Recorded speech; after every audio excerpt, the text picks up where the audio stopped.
There we go.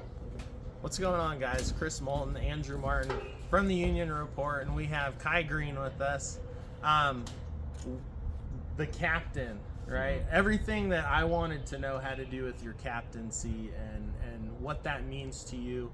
My first question would be, playing with Hugh Roberts the first couple of seasons and then becoming the captain this year, was there anything that you picked up from him as a captain that you've applied to your own time as a team captain here at Monterey Bay? I mean, being the captain, it's a different role, and working with Hugh, you watch from the sidelines, you're working with him every day, you see how he leads and stuff like that. So, of course I take some of that and apply that to what I do with the team as well, It's definitely a different role, I'm not really used to that, but, I've grown and I've gotten used to it, and hopefully I was able to, help encourage these guys on the field as much as possible, but yeah. So, how would you characterize your leadership style? I know from a fan's perspective, definitely strong, silent type would be kind of the vibe that we're getting up in the stands. But how would you, because so much happens behind the scenes that we don't see, how would you characterize your style of leadership? I mean, I'm always big on, you got to show up on the field first before you can talk and say something.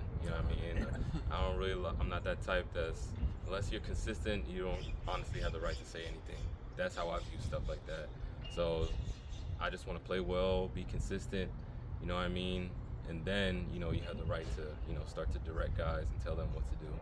So that's how it is with me, So be consistent on the field first, be good consistently, and then, hopefully the rest, everybody else will follow your lead. Because when they see you working hard, that makes them want to work hard as well. So that's how I usually do it. Definitely. All right. So consistency is key with Captain Kai. Yeah. And what do you have for him, Andrew? Let me step out of the way so you can jump in there. So something I was curious about, just looking back at your career, going all the way back to college at Seton Hall. I believe you started playing midfield, and then obviously you've transitioned to the defense. Pro. Is that a transition that you initially welcomed, or you had to kind of go kicking and screaming? Yeah. So in college I played literally every single position except goalie. So that was important. Of course you like to have one set position in college, as you transition up, but it's given me the versatility to have the IQ for every position, and be able to translate that into my professional career. So I've embraced that role, and I know lately you've been seeing me go up top sometimes to do some stuff, but it's just the will to win at the end of the day. You got to have the IQ, learning different positions on the field, where certain guys should be and how to track certain markers, or you just got to be ready for any position at any given time. Sure. How long would you say it took you to kind of fully embrace the transition to that position, and where you felt comfortable? As a center back? Yes. I've always been comfortable as a center back. Everything is kind of just in front of you. You get to read the plays, develop. Usually have more time on the ball, and I'm very comfortable at center back. So it really was. I played center mid most of my life, so just dropping back, you just have more time on the ball and just have that aggressive instinct. I naturally have that, so I just felt like it's a very comfortable transition for me. Sure. Now, I try to come up with nicknames for players when they fit, and this past weekend I came up with one that I think really fits you well. It's probably not. Okay. I'm going to try it out for size here. Yeah. Death and taxes, because like Death and taxes, Kai Greene on defense is inevitable. I like that. Yeah. You guys obviously had the draw against Sacramento was a killer match. It's one of the best matches I think we've seen in a long time. Dogfight. Dogfight, exactly. I don't know, do you have any questions further, Chris? I just have a fan comment.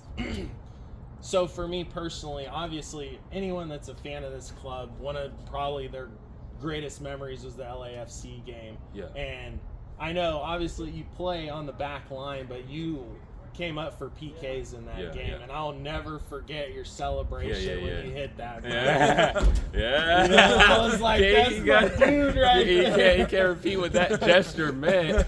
You know what I mean? That wasn't a monkey, I'll say that. But yeah, you gotta. It takes, you know, big. You know what? That's what that meant. You know. What I mean?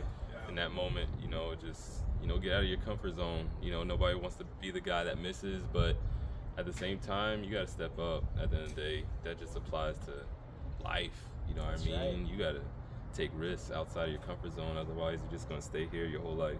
You know what I mean? So. Yeah, can't phone it in. You know what I mean? There's no shortcuts. So. Yeah.